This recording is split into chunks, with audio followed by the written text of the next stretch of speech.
बताओ। एक तो दिल्ली और एक कौन सा था, नीमेज। नीमेज एक गांव का नाम है, संत का नाम नहीं है। गांव नीमेज गांव है, आरा बिहार में पड़ता है। संत तो कौन थे, भगवान दास के। और काई के लिए, सशस्त्र क्रांति में, सशस्त्र क्रांति में क्या इकट्ठा करना था, धन इकट्ठा करने के लिए ये हुआ था। ये तो हमने पढ़ ही लिया था। आज का हमारा केसी सिंह बारट, ये भी हमने पहले पढ़ लिया था, देवपुर खेड़ा गांव के, है ना। भाई का नाम, पुत्र का नाम, नाना का नाम, नाना की किताब का नाम क्या है, वीर विनोद। वीर विनोद में कौन से स्टेट का अपने को इतिहास मिलेगा, मेवाड़ का इतिहास मिलेगा।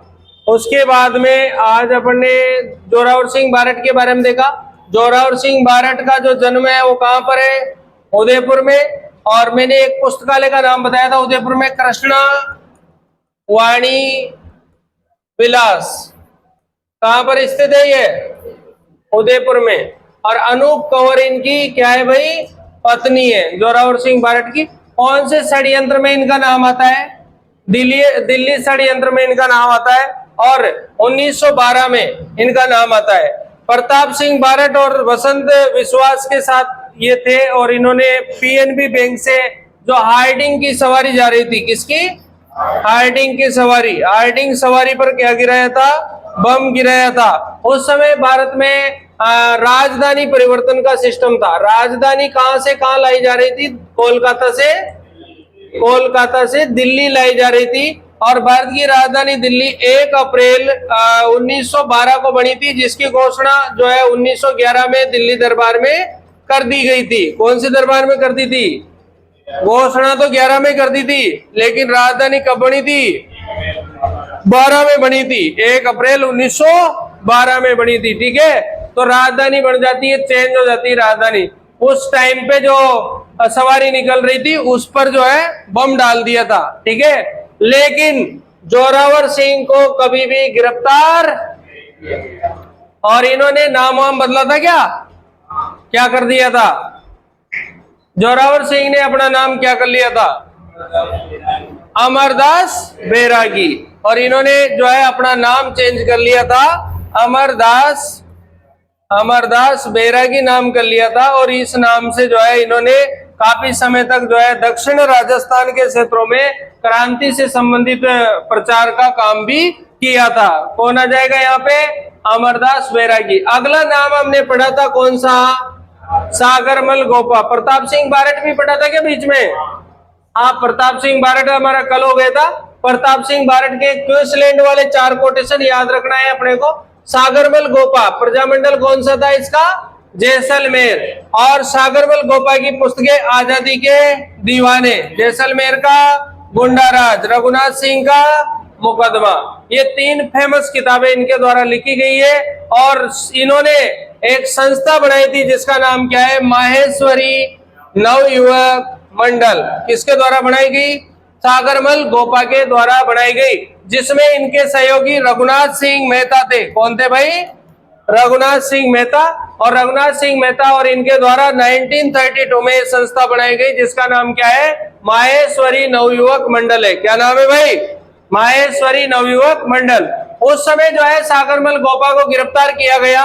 तो गिरफ्तार की डेट क्या थी, 22 जून 1941, योग दिवस के एक दिन बाद। योग दिवस कब आता है, 21 जून को। और इनको गिरफ्तार कब किया, 22 जून को। 22 जून 1941 को गिरफ्तार किया। उस समय राजा कौन थे, जवाहर सिंह।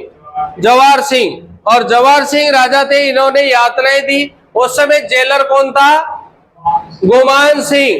तो गुमान सिंह के द्वारा अनेक यातनाएं देने के कारण 4/4/1946 यानी कि 4 अप्रैल 1946 को इनकी मृत्यु हो जाती है। किसकी, और इन्हें जेल में केरोसिन का तेल डालकर जिंदा जला दिया जाता है। कौन सा तेल डालकर, केरोसिन का तेल डालकर जिंदा जला दिया जाता है। इसलिए जैसलमेर प्रजामंडल में एक नारा लगाया जाता है, खून के बदले खून। तो खून के बदले खून का नारा जो है कौन से प्रजामंडल में लगाया गया था, आंसर क्या आएगा, जैसलमेर प्रजामंडल। बाद में इस घटना के लिए गोपाल स्वरूप पाठक आयोग बनाया गया था। कौन सा आयोग? गोपाल स्वरूप पाठक आयोग बनाया था, जिसने दोषियों को क्या कर दिया था? दोषियों को मुक्त कर दिया था। कौन से आयोग ने? गोपाल स्वरूप पाठक आयोग ने। लेकिन प्रजामंडल ने भी इस घटना की जांच करने के लिए हमारे जय नारायण व्यास के नेतृत्व में क्या बनाया था? आयोग बनाया था। और इन्होंने क्या कर दिया था? गुमान सिंह को क्या माना था? दोषी, सॉरी गुमान सिंह नहीं, ये जवाहर सिंह को क्या माना था? दोषी माना था। अब जवाहर सिंह दोषी है तो गुमान सिंह तो दोषी ऑटोमेटिक है ही सही, क्योंकि वो तो साथी है। तो चोर चोर मोशेरी भाई, तो वो तो सारे के सारे दोषी थे, है ना। तो ये बात आ गई। अगले पॉइंट आते हैं अपन यहाँ पर, हरिभाव उपाध्याय। कौन से उपाध्याय? यह उज्जैन के पास मध्य प्रदेश के रहने वाले थे और इन्होंने अजमेर को अपनी कर्म भूमि बना लिया था। किसको? अजमेर को। इन्होंने राजस्थान में किसान आंदोलन, प्रजामंडल आंदोलन और स्वतंत्रता आंदोलन में अजमेर क्षेत्र में कार्य किया। किसने? हरिभाव उपाध्याय ने। बिजोलिया किसान आंदोलन में भी इनका नाम आता है। किसका? हरिभाव उपाध्याय का। हम अगर बात करें तो अजमेर में एक जो है दारा सभा नाम से एक सभा थी, दारा सभा, जिसको अजमेर की विधानसभा कहा जाता था। क्या कहा जाता था? विधानसभा। उसमें 30 सदस्य थे। कितने सदस्य थे? 30 सदस्य थे। 1956 में जब अजमेर का विलय राजस्थान में किया गया था फजल अली आयोग, राज्य पुनर्गठन आयोग की सिफारिश पर, तब दारा सभा के 30 सदस्यों को राजस्थान की विधानसभा में मिला दिया गया था। तो राजस्थान की विधानसभा में पहली बार जो 160 सीटें थी वो बढ़ के कितनी हो गई थी? 190 हो गई थी। कितनी हो गई थी? 190। तो इस तरह से यहाँ पर हमें याद रखना है कि ये दारा सभा थी और इसके जो पहले प्रधानमंत्री बनाए गए थे वो बनाए गए थे कौन? हरिभाव उपाध्याय। और यही इसके अंतिम प्रधानमंत्री भी थे। पहले और अंतिम प्रधानमंत्री कौन थे? हरिभाव उपाध्याय। अगर हम बात करें अटोंडी आश्रम, जिसका नाम गांधी आश्रम भी है, जिसका नाम महिला आश्रम भी है, तो गांधी आश्रम और महिला आश्रम, अटोंडी आश्रम, इसकी स्थापना अगर अजमेर में किसी ने की तो वो कौन थे? हरिभाव उपाध्याय। महिला शिक्षा के इन्होंने कार्य किए और इन्होंने 2 महत्वपूर्ण समाचार पत्रों का संपादन किया था, जिसमें एक का नाम ज्यादा ही इंपॉर्टेंट है और वो नाम है त्याग भूमि। क्या नाम है?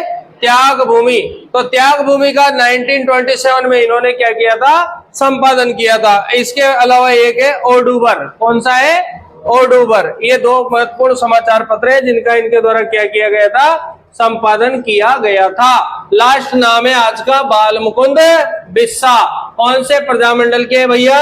जोधपुर प्रजामंडल के हैं। और इनका जन्म कौन से गांव में हुआ है? पीलवा गांव नागौर में हुआ है।